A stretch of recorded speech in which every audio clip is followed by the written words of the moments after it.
আসসালামু আলাইকুম, কেমন আছেন সবাই? ঈদের ছুটিতে কিন্তু আমরা চলে গিয়েছিলাম গ্রামের বাড়ি। আগের ভিডিওতে তোমরা সবাই দেখেছো। তো যাই হোক, এই যে আমার বাড়ি নির্মাণের কাজ চলছে, সবাই কম বেশি জানো। বাড়ির ভিডিওটা খুব একটা দেওয়া হয় না, কারণ আমি ঢাকার দিকে থাকি। তবে যতটুকু পারি তোমাদের সাথে শেয়ার করে থাকি। বাড়ির কাজ চললে যে এদিকে বাড়ির আরও কী অবস্থা হয়ে থাকে সেটা সবাই জানো। তো যাই হোক, আমি একটু সামনে এগিয়ে যাই, যে তোমাদেরকে একটু দেখাই। আর এই সিঁড়ির কাজটা কিন্তু, প্রথম সিঁড়ির কাজটা কিন্তু হয়ে গেছে। তো আমি প্রথম ধাপিতে উঠলাম, ওঠার পরে যে তোমাদেরকে একটু দেখাচ্ছি, এখানে কিন্তু কাঠ বিছানো মানে শাটারিংয়ের কাজ কিন্তু অলমোস্ট ডান। এখন শুধু রডের কাজগুলো বাকি আছে। রড বিছানো হয়ে গেলেই কিন্তু আমাদের ঢালাইয়ের কাজটা হয়ে যাবে।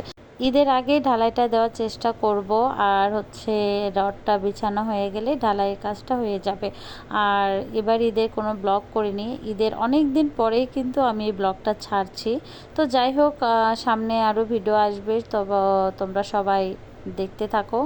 সবাই ভালো থাকবে, সুস্থ থাকবে। আল্লাহ হাফেজ।